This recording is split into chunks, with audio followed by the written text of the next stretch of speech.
All right, America, listen up, because if you are running a micro business out of your garage, your kitchen, your car, your tiny shop on Main Street, you're probably breaking the law right now and you do not even know it. That is not me trying to scare you. That is just math. Here's the hook that should make your stomach drop a little bit. In the United States of America right now, more than 70% of micro business owners have had a legal issue in the last 2 years. Wage claim, client refusing to pay, contractor ghosting, worker getting hurt, and more than half of those owners had absolutely zero paperwork to back them up. No contract, no handbook, no timesheets, no workers' comp, nothing. Just vibes and Venmo history. You cannot build an American dream on vibes and Venmo history. That is how you lose your business, your savings, and your sanity all in one summer. Welcome back to the channel where we talk real legal game for real tiny businesses in America. No boring lawyer talk, no corporate fluff, just straight talk for people who are actually doing the work. This is This Legal Small Biz Edition? And today we are doing 60-second scenarios, contracts, and hiring, the two areas where micro businesses in America get cooked the most. If you are new here, we break down the stuff that big companies have whole legal teams for, but we break it down for the person who is both the CEO and the janitor. So if you cut hair, do nails, make clothes, flip furniture, run a food truck, detail cars, walk dogs, edit videos, run an Etsy shop, sell plates, you are in the right place. Stay till the end, because I'm going to give you a checklist that will save you $10,000 this year, and I'm going to tell you what video is dropping next week that is going to start a full-on war in the comments. Let us go. Scenario 1, the friend website deal that goes left. You hire your homie to build your website for $600. You talk about it in DMs, you send $300 up front. He says, bet I got you. 2 weeks later, he sends you a site that looks like it was made on a flip phone in 2008. You are mad. He says, that is what $600 gets you. Is that legal? Yeah, it is legal because you agreed to basically nothing. In America, a DM thread can count as a contract in many states, but if you did not write down what done looks like, how many pages, how many revisions, who owns the domain, who owns the code, when it is due, what happens if someone quits? Then you bought a headache, not a website. Most micro business owners in America get this wrong. They think writing it down is awkward. What is awkward is suing your friend in small claims court over a half-done Wix site. Write one page, what you're getting, when you're getting it, how much you're paying, what happens if someone bails. Keep it boring. Boring keeps you open. Scenario 2, the unpaid tryout that costs you $2,000. You own a little boutique. You bring in a girl for 2 days unpaid to see if she's a good fit. She's great with customers. She folds, she cleans, she does everything. You decide not to keep her. She files a wage claim with your state labor department. Is that legal for you to do? Nope, not in almost any state in America. The federal Department of Labor does not care that you called it a tryout, a trial, an audition, a vibe check. If she did work that helped your business make money, you gotta pay her, period. You cannot have unpaid tryouts for regular jobs in America. That is not a gray area. That is black and white illegal. If you want to test someone, do a paid working interview, 3 hours minimum wage or more. Clock in, clock out on the books with taxes. That one move keeps you clean. Scenario 3, the barber who takes your clients. You train a barber for 8 months in your shop. You teach him your fades, your beard work, your whole client list. He leaves and opens a shop across the street, and half your regulars go with him. You say we had a verbal agreement. He would not do that. He says, what agreement? Is that legal for him? In most states in America, yes, it is totally legal if you did not have a real written non-compete that is reasonable. And even written non-competes are getting destroyed right now for hourly workers. The Federal Trade Commission in America has been coming for non-competes hard, especially for low-wage and mid-wage workers, because they say it kills competition and keeps wages low. So if you had nothing in writing, you have nothing. And if you had something crazy like you cannot cut hair within 100 miles for 5 years, no judge in America is going to enforce that for a barber. You want loyalty, you got to earn it with better pay, better chairs, better culture. Not with a scary sentence you mumbled one time while cutting. Scenario 4, the fake contractor crew. You run a cleaning business, a landscaping business, a moving business. You have 7 workers, but you call them all independent contractors, so you do not have to deal with payroll taxes, workers' comp, unemployment insurance. You give them uniforms. You set their schedule. You tell them exactly how to do the job. You provide the tools and the chemicals. Is that legal? Nope. And this is the #1 way micro businesses in America get audited and shut down. The Internal Revenue Service and your state workforce agency do not care what you call them on your Instagram bio. They care about control. If you control when they work, where they work, and how they work, they are employees under American law. Misclassification can cost you back taxes, back unemployment, workers' comp fraud fines, plus penalties. That little trick to save $200 a month can turn into a $40,000 letter that ends your business. If you are not sure, assume employee. Pay the taxes. Sleep better. Scenario 5, The festival week overtime lie. You have a food truck or a coffee cart, festival week hits, your 2 workers do 65 hours. You pay them straight time, no overtime, because you say we are a small family business and we all grind. Is that legal? Not even close. In America, under federal law, if your workers are non-exempt, and almost all hourly micro business workers are non-exempt, you owe time and a half for every hour over 40 in a work week. Some states, like California, go even harder and require daily overtime after 8 hours. There is no small business exception. There is no family business exception. There is no we are broke exception. If you cannot afford overtime, you cannot afford 65-hour weeks. Hire temp help, rotate shifts, close early, but do not just skip overtime. That is wage theft, and the state will make you pay it back with extra. Scenario 6, the photo ownership fail. You pay a photographer $250 to shoot your products. You post those photos everywhere, website, Instagram, TikTok, Amazon listing, paid ads. The photographer DMs you and says you only paid for social media use. You need to pay more for ads and website. Is he right? He might be 100% right under American copyright law. By default, in America, the person who pushes the shutter owns the copyright, not the person who paid for the shoot. Paying for a photo shoot does not mean you own the photos forever for every use unless you have it in writing. Most micro businesses in America have no clue about this, and then they get a cease and desist for photos they thought they owned. You need a simple work for hire or assignment clause that says you own all rights forever for any purpose, any platform, any media, now and in the future. One sentence can save you $5,000 and a lot of embarrassment. Scenario 7, the at-will firing that gets you sued. You have a small warehouse, 5 guys packing orders. You hear one guy is talking about wages, talking about safety, talking about starting a union. You fire him the next day and you say America is at will employment, so you can fire anyone for any reason. Is that legal? That is how you get sued so fast your head spins. At will in America does not mean for any reason, it means for any legal reason. You cannot fire someone for a protected reason under federal law: race, color, national origin, religion, sex, pregnancy, age, disability, genetic information, retaliation. Talking about wages, talking about working conditions, those are protected. Even in Texas, even in Florida, even in super employer-friendly states, those federal protections still apply. At will means you can fire someone for being late or for not being good at the job, not for illegal reasons. And you better have write-ups, dates, times, documentation, because if you do not, it looks like retaliation. Scenario 8, the teenager paid cash under the table. You hire a 16-year-old from your neighborhood to work your boba shop or your car wash after school. You pay him cash, no paperwork, no work permit. He works till 11 p.m. on a school night. He uses the meat slicer or the fryer. Is that legal? That is illegal in like 5 different ways in America. Federal and state child labor laws are super strict. There are limits on how many hours a minor can work, what times they can work, what jobs they can do. 14 and 15-year-olds have even tighter rules. 16 and 17-year-olds still have limits in many states. They cannot do hazardous work. They cannot operate certain machines. They cannot work too late on school nights. Paying cash under the table makes it worse because now you have tax issues. And if he gets burned or cut, you have no workers' comp and you are personally liable. If you want to hire teens, which is awesome and very American, do it right. Get the work permit, follow our limits, keep it on the books, keep it safe. Scenario 9, the client who will not pay. You do a $3,500 catering order or a custom cake or a set of lashes for a wedding party or a full car wrap. The client says, I will pay you next week. Next week becomes next month. You are scared to go hard because you do not want a bad Yelp or Google review. Is it legal for them to just not pay? No, but without a contract, you have no teeth. Here is what most micro businesses in America get wrong. They think contracts are for big corporations with lawyers. No, contracts are for people who like getting paid. You can require deposits, you can have late fees, you can say work does not start until deposit clears, you can say final files not delivered until balance is paid, but only if you wrote it before the work started. A simple line like 50% upfront, non-refundable to book, balance due on delivery, 5% late fee after 7 days, plus you own the work until paid in full. That one paragraph has saved more small businesses in America than any motivational quote ever did. Stop being scared to ask for money up front. Broke clients love businesses that are scared to ask for money. Scenario 10, the discriminatory job post that goes viral for the wrong reason.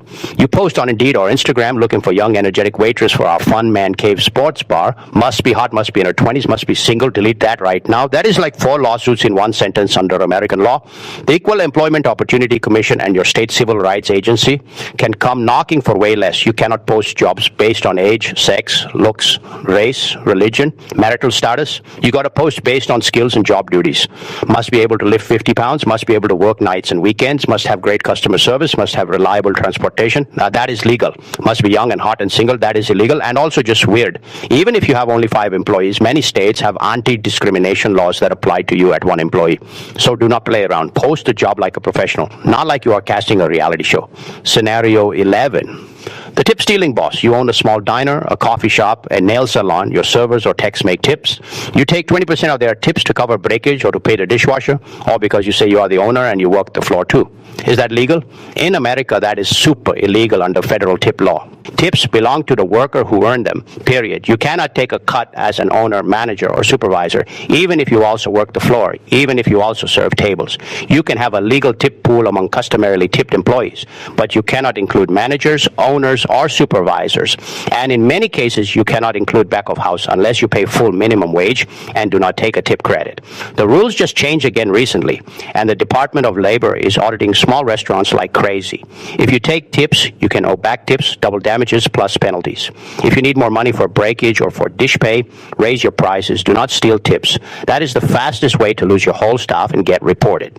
Scenario 12, the no breaks, no lunch grind. You run a busy salon, a busy kitchen, a busy shop. Your receptionist or your line cook works 8 or 9 hours straight with no break because you are slammed.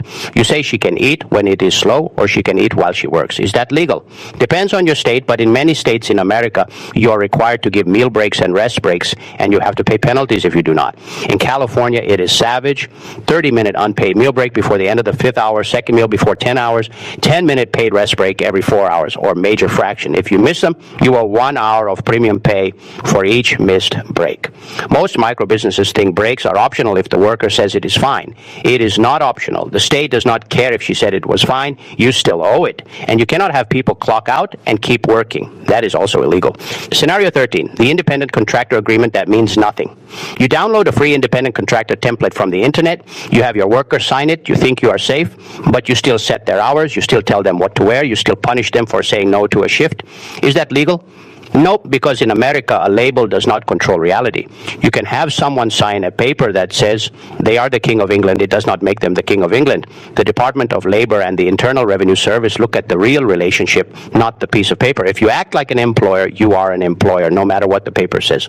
That fake agreement might actually hurt you because it shows you knew about the issue and tried to paper over it.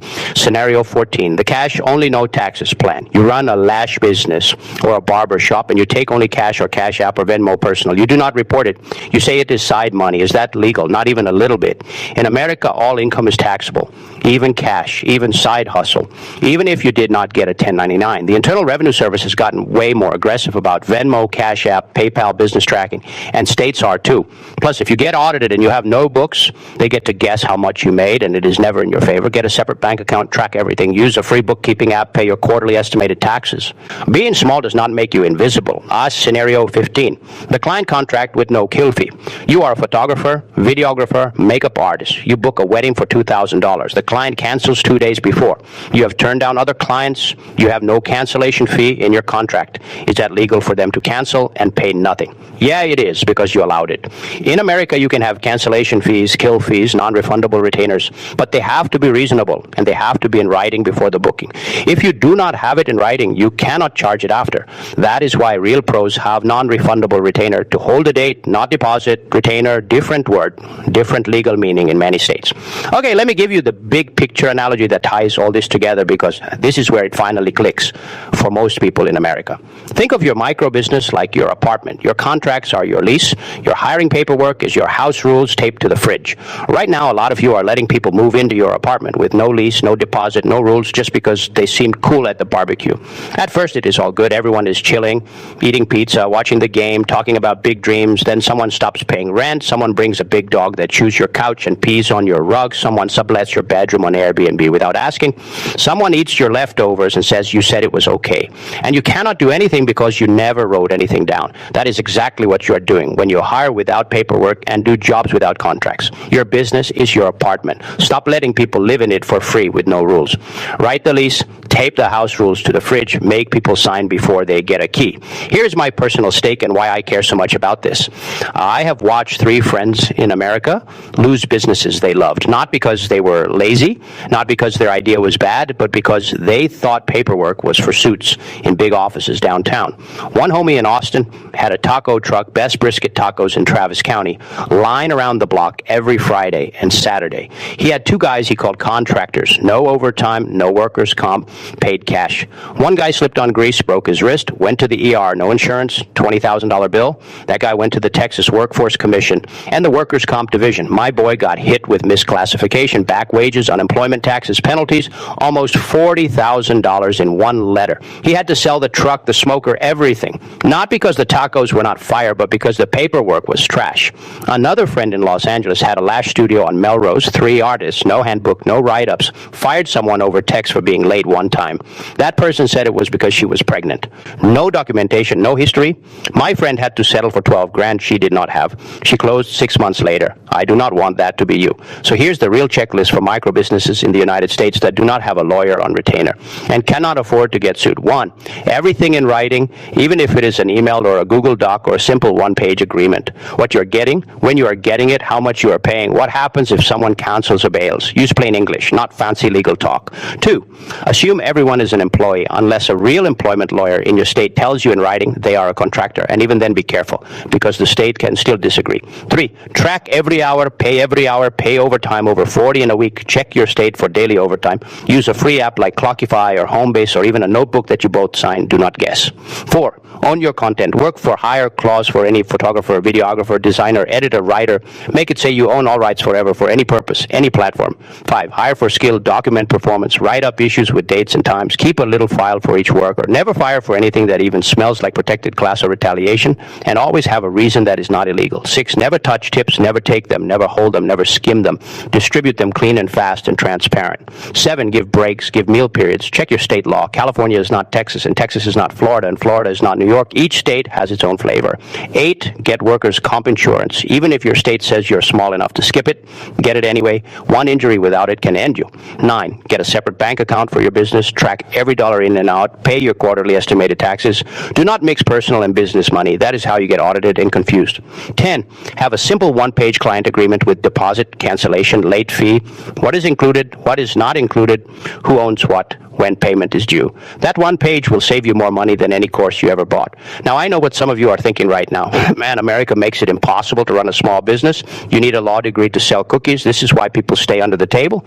I hear you. I really do. It feels heavy. It feels like the system is built for big companies with HR departments and legal teams. And there is some truth to that. Big companies can absorb this stuff easier. But here's the other side that no one wants to say out loud. Every one of these laws exists because some boss somewhere abused the hell out of workers or clients. Wage theft in America is billions every year, and most of it hits low-wage workers, immigrants, young people, single moms. So the rules are tight because people got burned bad. You can be mad at the rules, but you still got to play by them until they change, and you can play by them without spending a fortune if you just get the basics right. And that brings us to what is next, because you all have been blowing up my comments and my DMs asking for this, and I'm finally doing it. Next week, we are dropping tenant rights by state, California versus Texas, the ultimate showdown. This video is going to be nuclear in the comments. I can already see it. We are breaking down security deposits. How much can they charge? How fast they got to give it back? Evictions, how many days notice? Repairs. What happens if your AC dies in August in Texas or your heat dies in January? Rent increases. How much can they raise it and when? Privacy. When can your landlord enter? Can they just pop up? Can they take photos? Can they show your place while you are still living there? California gives tenants superpowers that Texas landlords have never even heard of. And Texas gives landlords moves that California tenants would think are straight up illegal. If you thought hiring law was messy, wait till you see housing law in America. It is 50 different countries in one, and California and Texas are basically opposite planets. If you are renting in America right now, you need to watch that video. If you are a landlord in America, you need to watch it even more. So now I want to hear from you, and I want you to be real and savage in the comments, because this is where the debate starts and where we learn from each other. Do you think America makes it too hard to run a micro business legally, or do micro business owners just refuse to learn the basics and then play victim when they get caught? Do you think the laws protect workers and clients, or do they crush the little guy who is just trying to feed his family and build something from nothing? Drop your state, drop your business, drop the dumbest legal mistake you made when you started, the client who tried to finesse you, the worker who tried to sue you, the contract you wish you had in writing. I read every single comment, and I will be replying and helping where I can. If this video saved you from one bad hire or one bad contract, smash that subscribe button, hit the bell so you do not miss the California versus Texas tenant right showdown, because that video is going to be the one that finally gets your landlord to fix that mold or gets your tenant to finally pay on time. We are building a community here for micro businesses in the United States that want to stay open, stay legal, and still make money without losing their mind. No fluff, no boring lawyer talk, just real game for real people doing real work in America. See you next week, and for the love of your business, get it in writing, pay your people, and stop hiring your cousins with no paperwork. And tell me this, should America require every first-time micro business owner to pass a super simple basic contract and hiring law test before they are allowed to hire their first employee? Or would that just be another government barrier that kills the American dream before it even starts?